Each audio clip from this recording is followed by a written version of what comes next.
আজকের ভিডিওতে আমি আমার নিজের ডেইলি স্কিন কেয়ার রুটিন আপনাদের সাথে শেয়ার করে নিব। আমার দুবেলার স্কিন কেয়ার রুটিনে মোটামুটি 3-4টি করে স্টেপস আছে। আইডিয়াল স্কিন কেয়ার রেজিমেন বলে স্পেসিফিক্যালি কিছু হয় না। আপনি আপনার স্কিন কেয়ার রেজিমেন আপনার পছন্দ মতো প্রোডাক্ট দিয়ে বানিয়ে নিতে পারেন। তবে অবশ্যই স্কিন কেয়ার রেজিমেনে যেটি থাকতে হবে সেটি হচ্ছে মেন 3টি স্টেপ, তা হচ্ছে ক্লেনজিং, ময়শ্চারাইজিং এবং সানস্ক্রিন, অর্থাৎ CM&S। এর সাথে আপনার প্রয়োজন অনুযায়ী অ্যাক্টিভ প্রোডাক্টস আপনি অ্যাড করে নিতে পারেন। আমার স্কিন কেয়ার রেজিমেনকেও আমরা দুভাগে ভাগ করে দেখব। একটা হচ্ছে সকাল বা AM রেজিমেন, আর একটা হচ্ছে রাত্রি বা ইভিনিং বা PM রেজিমেন। আগে ডিসকাস করব সকালের রেজিমেন। সকালবেলা প্রথমেই ঘুম থেকে উঠে আমি মুখে জমা তেল, ব্যাকটেরিয়া ও ফাঙ্গাস পরিষ্কার করার জন্য শুধু জল দিয়ে একবার মুখ ধুয়ে নিই।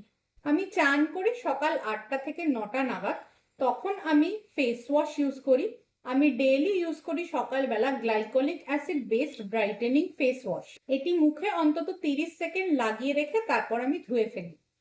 আমার পছন্দের গ্লাইকোলিক অ্যাসিড ফেস ওয়াশ যা আমি এখন ইউজ করছি তা হলো লাইট গ্লো ফেস ওয়াশ এবং আহা গ্লো ফেস ওয়াশ।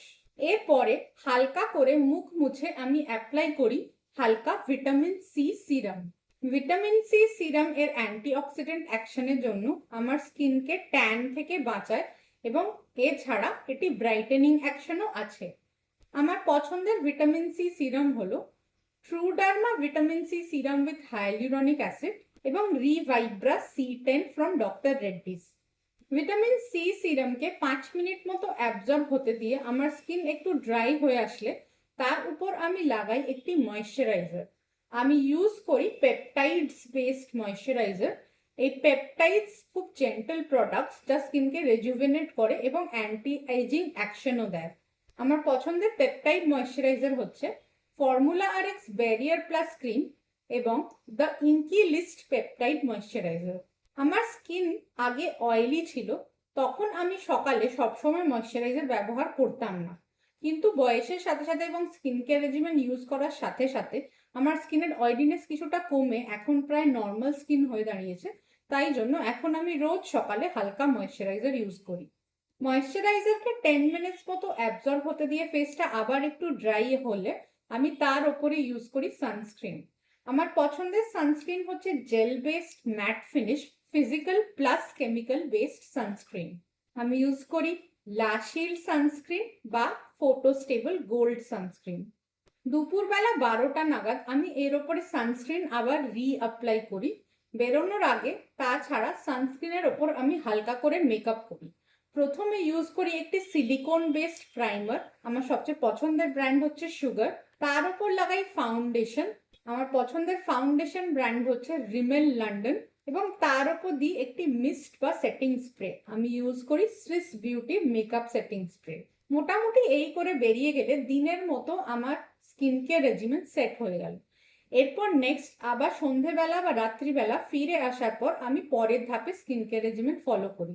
আসুন দেখে নিই PM স্কিন কেয়ার রেজিমেনে আমি কি কি ইউজ করি। যেহেতু আমি বেরোনোর সময় হালকা মেকআপ করে বেরোই, সেই জন্য সন্ধেবেলা ফিরে এসে আমি প্রথমে ডাবল ক্লেন্স করি।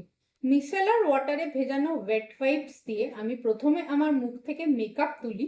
তারপর একটি ক্লেনজার ইউজ করে সারাদিনে জমা ময়লা এবং পলিউশন আমার স্কিন থেকে সরিয়ে দিই। মেকআপ রিমুভালের জন্য আমি ইউজ করি Garnier micellar water for makeup removal এবং এছাড়াও আরেকটি পছন্দের ব্র্যান্ড হচ্ছে বায়োডার্মা সেন্সি বায়ো H2O ক্লেনজার, যদিও এটি একটু দামি। মেকআপ রিমুভালের পর আমি যে ক্লেনজার ইউজ করি তা আমি অল্টারনেট ডেতে একটি soap free gentle cleanser use করি এবং একটি active containing brightening face wash use করি। সোপ ফ্রি জেন্টল ক্লেনজারের এক্সাম্পলস হচ্ছে যেগুলো আমি ইউজ করি এপিসফট ক্লেনজিং লোশন এবং Physiogel dermo cleanser. Active containing face wash যা আমি প্রেফার করি তা হচ্ছে এথিগ্লো ফেস ওয়াশ এবং আমার অলিভা ক্লিনিকের রেডিয়েন্স ফেস ওয়াশ। ফেস ওয়াশের পরে হালকা ভিজে থাকা অবস্থাতেই আমার ত্বকে আমি লাগাই হায়ালুরনিক অ্যাসিড জেল। এর জন্য আমার পছন্দের ব্র্যান্ড হচ্ছে নিউট্রোজেনা হাইড্রোবুস্ট ওয়াটার জেল এবং হায়ালু জেল। কিছুক্ষণ আমার মুখে ময়শ্চারাইজার অ্যাবজর্ব হতে দিয়ে আমি রাত্রে শুতে যাওয়ার ঠিক আগে লাগাই আমার অ্যাক্টিভ কন্টেনিং নাইট ক্রিম। রাত্রিবেলা আমি অল্টারনেট ডে করে ইউজ করি হয় গ্লাইকোলিক এবং কোজিক অ্যাসিড কন্টেনিং একটি ব্রাইটেনিং ক্রিম বা একটি retinol serum. Retinol serum anti এজিংয়েও সাহায্য করে এবং আমার যেহেতু একটু অ্যাকনে প্রোন স্কিন, সেই জন্য এই রেটিনল সিরাম অ্যাকনে কন্ট্রোলেও সাহায্য করে। যেহেতু এই প্রোডাক্টগুলি খুব স্ট্রং, আমি একদিনে একই সাথে এই দুটি প্রোডাক্ট ব্যবহার করতে চাই না, সেই জন্য একদিন আমি ব্যবহার করি ব্রাইটেনিং ক্রিম, পরের দিন আমি ব্যবহার করি রেটিনল। ব্রাইটেনিং এর জন্য আমি ইউজ করি আইদার ডি মেল্যান ক্রিম না হলে কোজিভিট আলট্রা জেল। রেটিনল সিরাম হিসেবে আমি ইউজ করি আইদার রেটিগ্লো সিরাম বা ট্রুডার্মা রিজেন নাইট রিপেয়ার সিরাম। এগুলি খুবই লাইট ওয়েট রেটিনল এবং আমার ফেসের জন্য সুটেবল। এই হলো মোটামুটি আমার ডেইলি স্কিন কেয়ার রেজিমেন। আমার স্কিন কেয়ারের বাজেট হচ্ছে মাসে 3 থেকে 4 হাজার টাকা। এটি হচ্ছে একটি মিডিয়াম বাজেট। আপনারা এর থেকে কম বাজেটে স্কিন কেয়ারও চুজ করতে পারেন বা এর থেকে বেশি বাজেটে স্কিন কেয়ারও চুজ করতে পারেন। কম বাজেটে স্কিন কেয়ার জানতে হলে আমার 500 টাকা স্কিন কেয়ার রেজিমেনের ভিডিওটি আপনারা দেখে নিতে পারেন। আশা করি এই ভিডিওটি আপনাদের পছন্দ হলো।